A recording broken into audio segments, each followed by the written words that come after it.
ప్రార్థనాపూర్వకంగా ప్రభు యొక్క మాటలను మనం ధ్యానం చేద్దామండి. ప్రార్థన చేసుకుందాం. జీవాధిపతి, సర్వాధికారి, మహోన్నతుడా, మీకు స్తోత్రాలు చెల్లిస్తున్నా ప్రభువా. మమ్మల్ని ప్రేమించారు, మరొక పరిశుద్ధ దినాన్ని అనుగ్రహించినందుకై మీకు స్తోత్రాలు చెల్లిస్తూ నీ మాటలను మేము ధ్యానం చేస్తున్నాం నా ప్రభా. అవి జుంటె తేనె దార కంటే మధురమైనవి. అట్టి మాటలతో మమ్మల్ని బలపరచండి. మాటలలో ఉన్నటువంటి మాధుర్యాన్ని మేము తెలుసుకొని, సత్యమును తెలుసుకొని, వాటి ప్రకారంగా నడుచున్నట్లుగా, జీవించినట్లుగా నీ కృపా సహాయం అనుగ్రహించి మీరే మహిమ, ఘనత, ప్రభావాలు పొందమని యేసుక్రీస్తు సర్వశక్తి కలిగిన నామమున ఈ ప్రార్థన అడిగి వేడుకొనుచున్నాము తండ్రి. ఆమేన్. హల్లెలూయా. మంచిది పుల్లారా, సమూయేలు మొదటి గ్రంథంలో ఉన్నటువంటి కొన్ని మాటలను మనము ధ్యానం చేద్దాం. దేవాతి దేవుడు మనతో కొన్ని శ్రేష్టమైనటువంటి మాటలను నేటి దినాన మనతో మాట్లాడబోతూ ఉంటుండగా ఏక మనసుతో ఆ యొక్క మాటలను మనము ఆలకిద్దామండి. పుల్లరా, ఈ మొదటి అధ్యాయాన్ని గనక మనం చూస్తే అక్కడ ఒక కుటుంబాన్ని గురించి దేవుడు మనకి పరిచయం చేస్తూ ఉన్నాడు. కుటుంబ యజమానుడు పేరేంటంటే ఎల్కానా.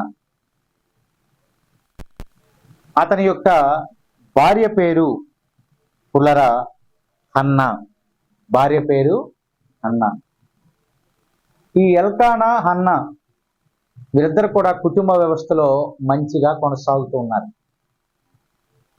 తన యజమానుడు అయినటువంటి హన్నాని బాగా ప్రేమిస్తున్నాడు. అయితే అంత ఆనందంగా, సంతోషంగా సాగుతున్నటువంటి వారి కుటుంబంలో ఒక లోటు ఉంది. ఏంటయ్యా ఆ లోటు అని కనుక ఆలోచన చేస్తే వీరికి సంతానము లేరు పుల్లారా. వీరికి బిడ్డలు లేరు. దాన్ని బట్టి అన్నమ్మ గారు ఎప్పుడు కూడా దుఃఖముతో బాధపడుతూ ఉంటుంది. ఎందుకు నాకు ఇలా జరిగింది, ఎందుకు నాకు బిడ్డలు లేరు అనేటటువంటి మనోవేదన, బాధ అన్నా కలిగి ఉంది పుల్లారా. మనం కూడా గమనిస్తూ ఉన్నట్లయితే కొన్ని కుటుంబాల్లో, మనకు తెలిసినటువంటి కుటుంబాల్లో ఉన్న పరిస్థితులు చూస్తే వివాహమైనటువంటి చాలా కాలం పాటు బిడ్డలు లేనప్పుడు వారు దంపతులు ఇద్దరు కూడా బాధపడతారు. చాలా సంవత్సరాలు అయింది కానీ పిల్లలు లేరని వారి బాధను వాళ్ళు తెలియజేసేటటువంటి వారిగా ఉంటారు. మనం కూడా బాధపడతాం, వారి పక్షంగా ప్రార్థన చేస్తాం. అలాగే వీరికి బిడ్డలు లేకపోవడంతో అన్న బహుగా బాధపడుతుంది, బహుగా దుఃఖపడతా ఉంది. అటువంటి క్రమంలో ఒకానొక దినాన వీరు షీలోహులో ఉన్నటువంటి మందిరానికి వెళ్ళాడు పుల్లారా. అక్కడ యాజకుడైనటువంటి ఏలీ ఉన్నాడు. ఏలీ కుమారులైనటువంటి హోప్ని, ఫినెహాసులు కూడా ఉన్నారు. అయితే షిలోహులో ఉండేటటువంటి మందిరానికి హన్నా వెళ్ళినప్పుడు పుల్లారా, అక్కడ రాయబడినటువంటి మాట గనక మనం చూస్తే 10వ వచనంలో బహు దుఃఖాక్రాంతురాలై వచ్చి యెహోవా సన్నిధిని ప్రార్థన చేయుచు బహుగా ఏడ్చుచు. ఆమె స్థితి ఎలాగుందంటే ప్రార్థన చేయుచు బహుగా ఏడ్చుచు బహు దుఃఖాక్రాంతురాలుగా ఉండిపోయింది. ఎవరు? హన్నా గారు. ఒక తల్లి యొక్క ఆక్రందన చూడండి పుల్లారా. బహు దుఃఖములో మునిగిపోయింది. ఇంకా ఏం చేస్తుందంటే ప్రార్థన చేస్తూ బహుగా దేవుని సన్నిధిలో కన్నీరు కారుస్తూ ప్రార్థన చేస్తూ ఉంది. ఒక తల్లి ఆవేదన చూడండి పుల్లారా. బిడ్డల కోసము ఒక తల్లి పడేటటువంటి ఆవేదన చూడండి. ఇక్కడ దుఃఖముతో మునిగిపోయింది, బహుగా ఏడ్చుచూ ఉంది, బాధపడుతూ ఉంది, రోధిస్తూ ఉంది, దానికి తోడుగా ప్రార్థన చేస్తూ ఉంది. ఆ హన్నమ్మ చేసినటువంటి ప్రార్థనలో ఒక మనవిని గనక మనం చూడగలిగినట్లయితే పుల్లారా, నీ సేవకురాలైన నాకు మగపిల్లను దయచేసిన ఎడల వాని తల మీదకి శౌరపు కత్తి ఎన్నటికి రానియక వాడు బ్రతుకు దినములన్నిటను నేను వానిని యెహోవాకు నీకు అప్పగింతునని మ్రొక్కుబడి చేసుకొనెను. దేవునికి స్తోత్రం. ఆమె ప్రార్థన చేస్తూ ఉంది, నిశ్చయముగా నీవు నాకు ఒక మగ కుమారుని దయచేస్తే ఆ కుమారుని నీకు ఇచ్చేస్తాను, నీకు ప్రతిష్ఠిత చేసేస్తా.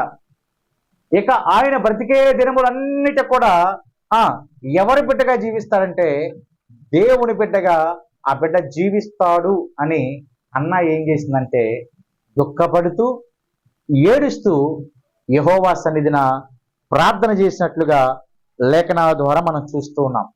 ఆమె ఇలాగ ప్రార్థన చేస్తూ ఉంది. ఆ ప్రార్థనను ఎవరు ఆలకిస్తున్నారంటే యాజకుడైనటువంటి ఏలి ఆలకిస్తూ ఉన్నారు. అయితే ఇప్పుడు అక్కడ రాయబడినటువంటి మాట ఏంటంటే హన్న తన మనసులోనే ఆ ప్రార్థన చేసుకుంటుంటుంది. పెదవులు మాత్రము కదులుచుండి ఆమె స్వరం మాత్రం వినబట్టలేదంట. పెదవులు కదులుతున్నాయంట కానీ స్వరం మాత్రము వినపడతలేదు. అంటే దాని అర్థం ఏంటి? తన మనసులో తాను ప్రార్థన చేస్తూ ఉంది. బహు దుఃఖాక్రాంతురాలుగా తన మనసులో ప్రార్థన చేస్తున్నప్పుడు ఈ యొక్క యాజకుడైనటువంటి ఏలి ఏమనుకున్నాడంటే ఆమె మత్తుగా ఉందేమో అని అనుకున్నాడంట. ఎలాగంట పుల్లారా? ఎందుకంటే ప్రార్థన చేసేటప్పుడు మన స్వరం వినపడిద్ది కదా పుల్లారా. ఇతను కొంత మరి నెగిటివ్ థాట్స్తో మత్తురాలుగా ఉందేమో అని అనుకున్నాడు. కానీ నిజముగా అక్కడ హన్న ఏం చేస్తుందంటే తనని తాను మైమరచిపోయి పుల్లారా, తనని తాను మైమరచిపోయి ఏం చేస్తుందంటే యెహోవా సన్నిధిన ప్రార్థన చేస్తూ ఉన్నది. దేవునికి స్తోత్రం, హల్లెలూయా.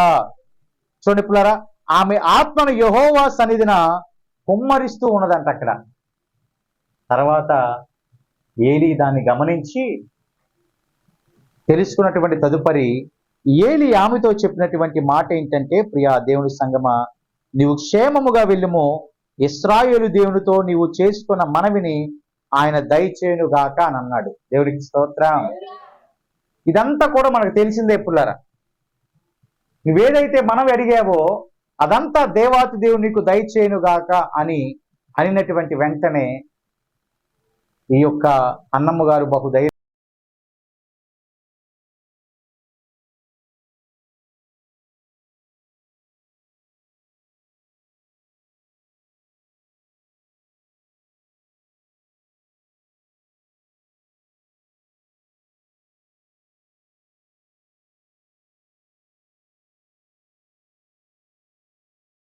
అయితే మనవి చేశావో దేవుని సన్నిధిలో ఆ మనవి దేవుడు నీకు కలుగు చేస్తాడు అనే శుభవచనము కూడా ఏలి పలుకున్నట్లుగా లేఖనాల్లో మనం చూస్తూ ఉన్నాం. అయితే ప్రార్థించిన రీతిగా యాజకుడు అయినటువంటి ఏలి పలికినటువంటి రీతిగా ఒకానొక దినాన దేవాతి దేవుడు హన్నాని గర్భఫలముతో బలపరిచాడు. దేవునికి స్తోత్రం. ఏం చేశాడంటే పుల్లారా, గర్భఫలముతో బలపరిచారు ఒకానొక దినాన. ఎందుకు? దేవుని సన్నిధిలో బహుగా ఏడ్చుచు దుఃఖాక్రాంతురాలై ప్రార్థన చేసే అనుభవం అది. యాజకుడు కూడా దీవించి పంపించాడు. క్షేమముగా నువ్వు వెళ్ళు, నీవు చేసిన మనవిని దేవుడు నీకు దయచేస్తాడని శుభవచనము పలికి యాజకుడు కూడా హన్నా గారిని పంపించడం జరిగింది. ఈ ప్రార్థన ఫలము, ఈ కన్నీటి ఫలము ఇప్పుడు హన్నా చూడబోతుందండి. సమాజం అంతా చాలా చులకంగా చూస్తారు కదా పుల్లారా. బిడ్డలు లేకపోతే చాలా నిందలు వేస్తూ ఉంటారు. ఏ లోపం ఉందో, వీరి మనసు మంచిది కాదేమో. అందుకే ఇంకా చెప్పాలంటే మనం ఒక వర్డ్ వాడతాం, ఏంటది? గొడ్రాలు అనే ఒక పదాన్ని వాడతాం. అలా వాడినప్పుడు అన్నగారి మనసు ఎంతో బాధపడి ఉంటుంది, హృదయం ఎంతో వేదన పడి ఉంటుంది. ఆ వేదనలో నుంచి వచ్చినటువంటి ఆ దుఃఖము, ఆ రోదన యెహోవా సన్నిధిలో ప్రార్థన చేసేటట్లుగా చేసింది. ఇప్పుడు ఆ ప్రార్థనే తనకేం తీసుకొచ్చిందంటే ఫలాన్ని తీసుకొచ్చింది. ఆమేన్. దీన్ని బట్టి గనక మనం చూస్తే ఆమె గర్భఫలం కోసం ప్రార్థన చేసింది. నీవు గనక ఏ విషయాన్ని బట్టి దేవుని సన్నిధిలో రోధిస్తూ ఏక మనసుతో ప్రార్థన చేస్తూ ఉంటావో అదంతా అంతయు కూడా మనకు కలగాలంటే నిత్యముగా బహుగా ఆయన సన్నిధిలో ప్రార్థన చేసేవారిగా ఉండాలని. ఆమె ఎలా ఉండాలని? నేటి క్రైస్తవ సంఘము సమూహము ఎలా ఉండాలంటే బహుగా ఆయన సన్నిధిలో ప్రార్థన చేసే అనుభవము. ఈ తల్లి ఇప్పుడు ప్రార్థన చేసింది, ఆ ప్రార్థనకి జవాబును చూసింది, ఆ ప్రార్థనకి ప్రతిఫలాన్ని చూసింది. ఇదిగో యాజకుని యొక్క శుభవచనము యొక్క ప్రతిఫలాన్ని ఇప్పుడు ఆ సహోదరి చూసింది.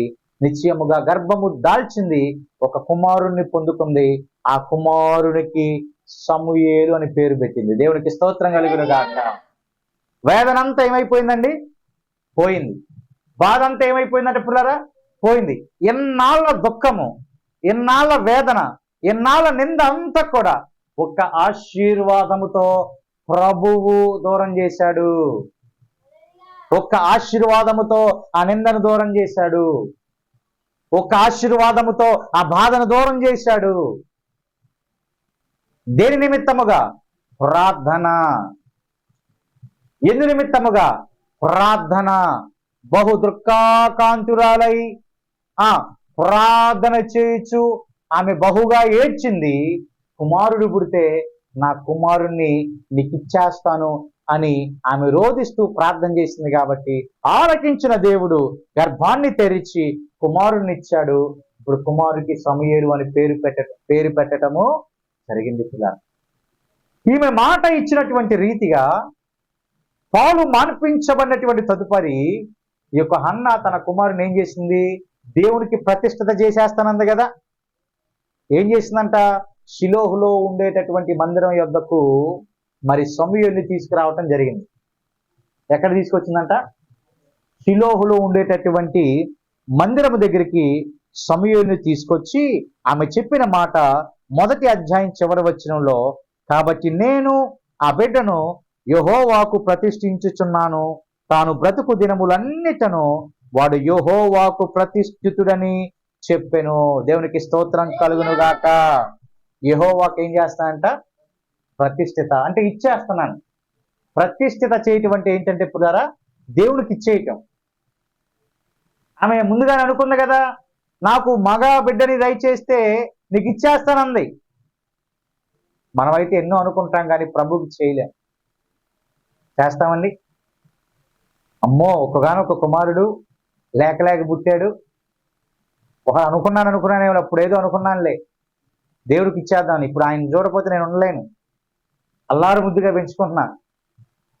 అక్కడ ఎవరు చూస్తారు? ఎవరు పట్టించుకుంటారు? పాస్టర్ గారికి చాలా పనులు ఉంటాయి, పాస్టర్ గారి పుట్టి మనకి చాలా పనులు ఉంటాయి. నా బిడ్డను పట్టించుకుంటాడో పట్టించుకోరో అనే ఆందోళన నేటి క్రైస్తవుల్లో అయితే ఉండిద్దేమో కానీ అన్నాగారిలో లేదంట. ఆమేన్ చెప్పండి. దేవునికి స్తోత్రం. అంటే ఎంత భక్తి పరురాలో ఒకసారి ఆలోచన చేయండి. ఏమండి? తన బిడ్డను కుటుంబాన్ని విడిచి దేవుని సన్నిధిలో ఓకే మొక్కుకుంది, కానీ లోపల ఒక ఆందోళన ఉండే ఉంది. కానీ అన్నలో మాత్రము ఆందోళన లేదు. తాను నిశ్చయించుకున్నటువంటి రీతిగా బిడ్డను తీసుకొచ్చి దేవునికి ప్రతిష్ఠత చేసేసింది. వెంటనే సమూయేలు ఏం చేశాడో తెలుసా పుల్లరా? వాడు అక్కడే యెహోవాకు మొక్కాడు. దేవునికి స్తోత్రం. ఏం చేశాడంట?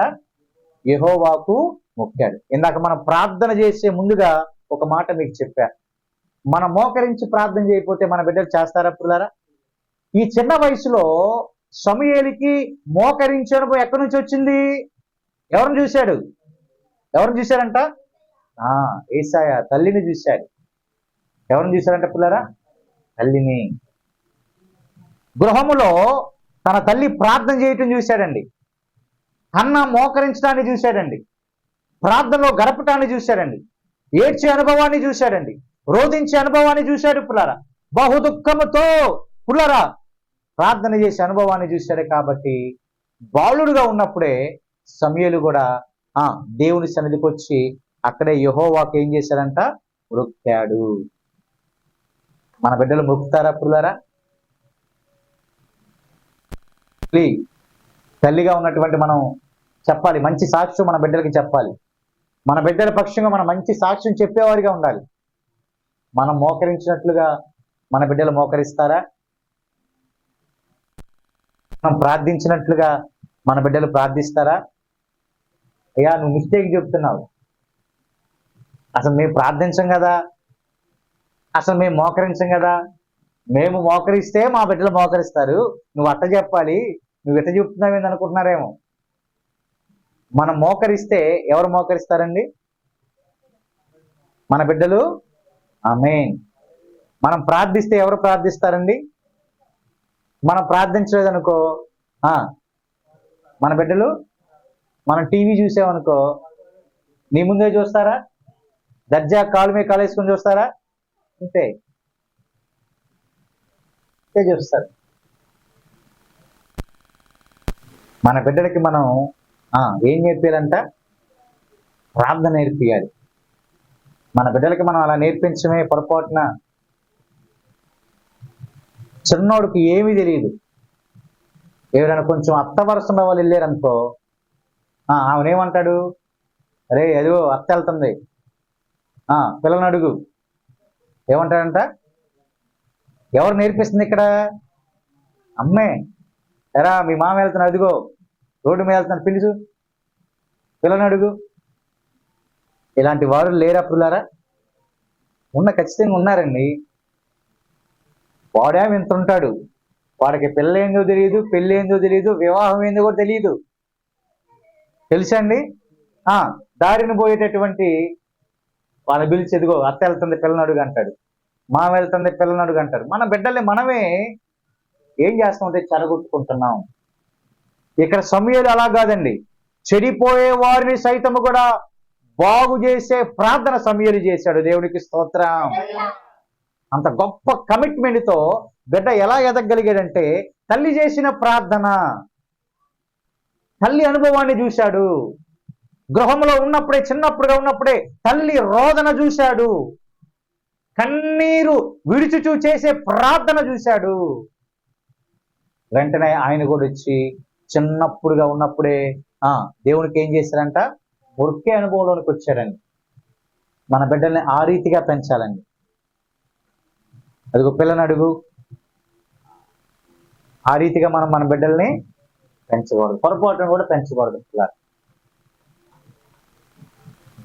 సమూయేలు బాగా గొప్పగా పెరిగాడు. నేను 2-3 సార్లు జ్ఞాపకం చేశాను సమూయేలు యొక్క చరిత్ర. ఆ చరిత్రలోకి మనమైతే వెళ్ళలే కానీ ఇక్కడ మనం ఆ తల్లి యొక్క ప్రార్థన ప్రాముఖ్యతను ఒకసారి జ్ఞాపకం చేస్తాం. ఎంతగా కన్నీరు విడిచి ప్రార్థన చేసిందో కుమారుడి కోసం, ఎంతగా రోధిస్తూ ప్రార్థన చేసిందో కుమారుడు గొప్పవాడవటం కోసము. అమ్మా మనం కూడా చేయాలి అలాగా. మన బిడ్డల కోసం చేయాలి, మన కుటుంబం కోసం చేయాలి. అప్పుడే మంచి తల్లిగా మీరు అవుతారు. పెద్ద అయిన తర్వాత మన బిడ్డలకి వారి ద్వారా మనకి అవమానం ఏ మాత్రం రాకూడదండి. మన బిడ్డల ద్వారా మనకేం రాకూడదండి? చెప్పండి, ఏమి రాకూడదంట? అవమానం రాకూడదు. అవమానం వస్తే మనం భరించగలమండి? సమూయేలు వారి ద్వారా హన్నా గారికి ఏమైనా అవమానం వచ్చిందా? ఇప్పుడు హన్నా ఘనత వచ్చింది, హన్నాకి ఘనత వచ్చింది. ఎందుకంటే వెంటనే మొక్కాడు కాబట్టి. మన బిడ్డ సరైన మార్గంలో లేకపోతే మనకి అవమానమే, మనకి నిందలే, మనకి కష్టాలే, మనకి బాధలే. ఆ అవమానం రాకుండా ఉండాలంటే నేటి దినం మనం ఏం చేయాలంటే మన బిడ్డల కోసం మోకరించి ప్రార్థన చేస్తే, ఒక మంచి తల్లి చేసేటటువంటి పని ఏంటంటే బిడ్డల కోసం మోకరించి ప్రార్థన చేసిద్ది. ఆ బిడ్డలు కూడా ఆ ప్రార్థన చూస్తూ ఆ ప్రార్థనలో ఏమవుతారంట? ఎదుగుతారండి. దేవునికి స్తోత్రం కలుగును గాక. ఒక్కసారి ఆలోచించండి, మన బిడ్డలు ఆ రీతిగా ఉన్నారా పుల్లారా? అమ్మా మన బిడ్డలు ఆ రీతిగా ఉన్నారా?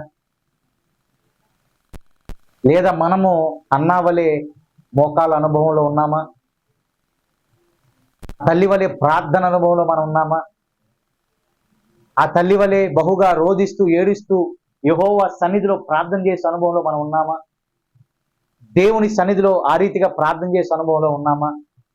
గమనించండి. ఒక్కసారి మన బిడ్డలు చేయి దాటిన తర్వాత వాళ్ళు మరలా మన చేతిలోనికి రావటం చాలా కష్టం అండి. జాగ్రత్త గమనించండి ఈ మాట. ఒక్కసారి చేయి దాటితే ఏమండి? మొక్కై వంగనిదే చెప్పండి, మానై వంగుతుందా? మొక్కప్పుడే వంగిది కానీ మౌనైనప్పుడు అది మన చేయి దాటకుండా మన బిడ్డలను మనం జాగ్రత్తగా చూసుకోవాలి. అయ్యా నాకు ఒక్కగానొక్క కుమారుడు అయ్యా అంటే కుదరదండి. ఇక్కడ నాకు ఒక్కగానొక్క కుమార్తె అయ్యా కుదరదండి. లేక లేక పుట్టారయ్యా కుదరదండి. అలాగా బైబిల్ ఏం చెప్తుందో అది మనం చేయాల్సిందే. అక్రమమైన మార్గములో మన బిడ్డలు నడవనప్పుడు వారికి మనం బుద్ధి చెప్పాల్సిందే, బెత్తమాడించాల్సిందే.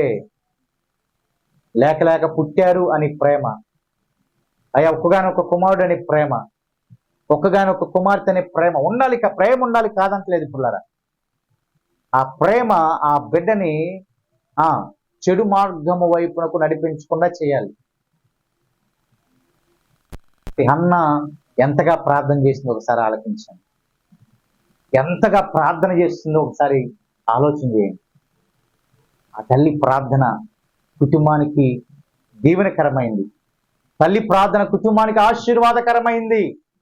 తన బిడ్డ ప్రయోజకుడయ్యాడు, మోకాల అనుభవం మీదకి వచ్చాడు.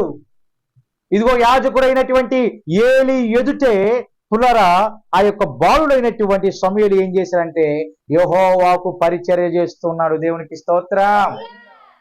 లేఖనాల్లో రాయబడినటువంటి మాట 2వ అధ్యాయం 11వ వచనంలో, 3వ అధ్యాయం 1వ వచనంలో ఏలి ఎదుట యెహోవాకు బాలుడైన సమూయేలు ఏం చేస్తున్నాడంట? పరిచర్య చేస్తున్నాడు. అట్ట పరిచర్య చేశాడు కాబట్టి ఆ బాలుడు ఎలా అయ్యాడంటే పుల్లరా 2వ అధ్యాయం 26వ వచనం రాయబడిన మాట, బాలుడగు సమూయేలు ఇంకను ఎదుగుచు యెహోవా దయందును మనుషుల దయందును వర్ధిల్లుచుండెను. దేవునికి స్తోత్రం. దేవుని దయ ఆ బిడ్డ మీద నిండుగా ఉంది. మనుషుల దయ సమూయేలు మీద నిండుగా ఉంది. కాబట్టి సమూయేలు ఏమయ్యాడంట? వర్ధిల్లాడు. ఎందును బట్టి? తను చేస్తున్నటువంటి పరిచర్యని బట్టి, ప్రార్థన అనుభవాన్ని బట్టి. ఎక్కడి నుంచి నేర్చుకున్నాడు? తల్లి యొద్ద నుంచి నేర్చుకున్నాడు. మోకాల అనుభవం ఎక్కడి నుంచి? తల్లి యొద్ద నుంచి. రోధించే అనుభవం ఎక్కడి నుంచి? తల్లి యొద్ద నుంచి. బహుగా దుఃఖిస్తూ ప్రార్థన భారముగా చేసే అనుభవము ఆ సమూయేలు ఎక్కడి నుంచి నేర్చుకున్నాడంటే తన తల్లి యొద్ద నుంచి నేర్చుకున్నాడు. కాబట్టి దేవుని దయందు మనుషుల దయందు సమూయేలు ఏమయ్యాడంటే ఇప్పుడు వర్ధిల్లాడు. ఆమేన్. నీ బిడ్డ వర్ధిల్లాలంటే పుల్లారా, నీ కుటుంబం వర్ధిల్లాలంటే, నీ బిడ్డలు మంచి పొజిషన్లోనికి రావాలంటే వారు ఏ అనుభవంలో ఉండాలంట? మోకరించే ప్రార్థన అనుభవంలో ఉండాలి. వారిని ఆ రీతిగా మీరు పెంచాలి. పెంచాలంటే మొదటిగా ఆ అనుభవంలో ఎవరు ఉండాలి? మీరు, మనం ఉండాలి. మనం ఉంటేనే ఆ అనుభవంలోనికి వారిని మనము నడిపిస్తాం. మనము ఉండకుండా వారిని మనం అట్టి అనుభవంలోనికి నడిపించలేం. కాబట్టి గమనించండి, ఈ మాటలు చాలా శ్రద్ధగా ఆలకించండి. ప్రియా దేవుని సంగమా, ఈ మదర్స్ డే దినాన ప్రభు వారు మనతో మాట్లాడుతున్నారు. ప్రత్యేకంగా తల్లులైనటువంటి వారందరితో మాట్లాడుతున్నారు. వారందరూ కూడా వారి వారి బిడ్డల కోసము ప్రార్థన చేస్తే, తల్లిదండ్రులు ఇద్దరు కూడా పిల్లల ఒకరి గురించి అవట్ల, తల్లిదండ్రులు ఇద్దరు కూడా వారి బిడ్డల గురించి కనుక ప్రార్థన చేస్తే ఒకానొక దినాన వారి ద్వారా మనకి అవమానం ఏమాత్రం రానే. చాలా కుటుంబాల్లో బిడ్డల ద్వారా అవమానం రావట్లేదండి. ఏమంటే అటువంటి కుటుంబాలు మనం చూడలేదా? మన ఇరుగు పొరుగు కుటుంబాల్లోనే ఉంటారు అలాంటి వారు. ఎదుగుతున్న బిడ్డల ద్వారా తల్లిదండ్రులకు ఏమొస్తుందంట? అవమానం. చిన్న వయసే, యుక్త వయసులోనికి రాగాలే లోకానుసారమైన అలవాట్లు, పాడు పద్ధతులు. గద్దించాలండి, వారిని బెత్తమాడించాలండి. చెయ్యి దాటిపోకముందే వారిని ప్రభు మార్గంలో మనము అన్నావలే నడిపించాలి. తల్లి నడిపిస్తావా నువ్వు? పుల్లారా నడిపిస్తారా మీ బిడ్డల్ని? నడిపించాలంటే ఎవరు నడవాలండి? ముందుగా ఎవరు నడవాలండి? మనమే. మనం నడవాలి. అతి అనుభవంలోనికి రావాలి. ప్రార్థన అనుభవంలోనికి వస్తే అన్న ఏ రీతిగా ఆశీర్వాదాన్ని పొందిందో నిన్నంతా పోగొట్టుకుంది. ప్రార్థన ద్వారా గర్భఫలాన్ని పొందుకుంది. ఇది నాన్న ఏ ఆశతో నువ్వు ఎదురు చూస్తున్నావో అదంతా కూడా నీకు కలగాలంటే దేవుని సన్నిధిలో ప్రార్థన చేయాలి. అది ఏదైనా కావచ్చు పుల్లరా. నువ్వు న్యాయబద్ధముగా ఆశించిన ఏ కోరికైనా జరగాలంటే దేవుని సన్నిధిలో ఏం చేయాలి? ప్రార్థన చేయాలి. మోకాల అనుభవంలో ప్రార్థన చేయాలి. ఆ ప్రార్థన కుటుంబానికి నేర్పించాలి. బిడ్డలకి నేర్పించాలి. తద్వారా కుటుంబం అంతా ఆత్మీయ స్థితిగా ఎదుగుతుంది, ఆధ్యాత్మిక తనములు ఎదుగుతుంది. మన బిడ్డల ద్వారా అవమానం మనకి ఏమాత్రము రాదు. మన బిడ్డలు మనుషుల దయందు, ప్రత్యేకంగా దేవుని దయందు ఏమవుతారంటే వర్ధిల్లుతారు. ఆమేన్. చాలా మంది తల్లులు సాక్ష్యాలు చెప్తారు, అయ్యా నా బిడ్డ ప్రార్థన ద్వారా పుట్టాడని. ఆమేన్. నా బిడ్డ ప్రార్థన చేయటం ద్వారా పుట్టాడని. చాలా మంచి సాక్ష్యం అది. ఆ ప్రార్థన ద్వారా పుట్టిన ఆ బిడ్డ దేవుని దయను పొందుకోవాలంటే ఇంకా స్త్రీ ప్రార్థన ఎదుగుతూ ఆ ప్రార్థన బిడ్డకి నేర్పిస్తే వాడు పెద్దవాడైనప్పుడు ఏమవుతారంటే ప్రయోజకుడు అవ్వాలంటే తల్లి తన బాధ్యతను తీసుకోవాలి. తల్లి బాధ్యత చాలా ప్రాముఖ్యమని. తండ్రి కష్టపడి మన కోసము సంపాదించి తీసుకొస్తా ఉంటే తల్లి కుటుంబాన్ని ఏమండి చక్కగా తీర్చిదిద్దేటటువంటి బాధ్యత ప్రభు మనకి ఇచ్చాడు. తల్లులకు తండ్రులకు అందరికి కూడా దేవాతి దేవుడు అనుగ్రహించాడు. ఆ రీతికి సన్నిధిలో ఉన్నటువంటి ప్రతి తల్లి కూడా మీ బిడ్డలకు అటువంటి మంచి ప్రార్థన, మోకాళ్ళ ప్రార్థన గనక నేర్పించగలిగినట్లయితే పెద్దవారైనప్పుడు వారు దేవుని కృపను పొందుకొని మనుషుల దయను పొందుకొని ఇంకా వర్ధిల్లుతారు. ఫలానా సహోదరి యొక్క కుమారుడు చాలా ప్రయోజకుడయ్యాడు అంటే మనకు వచ్చే ఆనందమే వేరు. ఫలానా సోదరి యొక్క కుమారుడు దారి తప్పిపోయాడు, ఆ మాట వింటే మనకి చాలా బాధా దుఃఖం. సో రెండిట్లో ఏది నీకు సంతోషాన్ని తీసుకొస్తుంది? ఫలానా సహోదరి యొక్క కుమారుడు కుమార్తె మంచిగా ఎదిగారు, మంచి జాబ్ వచ్చింది, దేవుని యందు భయభక్తులు కలిగి ఉన్నారు, మంచి శాలరీ వస్తుందంటే తల్లిగా తండ్రిగా నీకేం కలుగుతుందండి? ఆనందము, సంతోషము. ఫలానా సహోదరి యొక్క కుమారుడు కుమార్తె అరే దారి తప్పిపోయారా, యుక్త వయసులోనే లోకానుసారమైన అలవాట్లకి చెడు అలవాట్లకి వెళ్ళిపోయారు అనే మాట నీకు వినబడితే మనకేం కలుగుతుందండి? బాధ. వాటి బాధ మనకు కలగకుండా ఉండాలంటే మోకాళ్ళ అనుభవంలో ఒక తల్లిగా తండ్రిగా మోకాళ్ళ అనుభవంలో నీ బిడ్డల కోసం ప్రార్థన చేయాలి. వారు కూడా అట్టి అనుభవంలోనికి వస్తారు, వర్ధిల్లుతారు, ఎదుగుతారు, ఫలిస్తారు, పరిచర్య చేస్తారు. వారు కూడా ఇంకా దీవించబడతారు, ఆశీర్వదించబడతారని. అట్టి కృప కోసం ప్రార్థన చేద్దాం.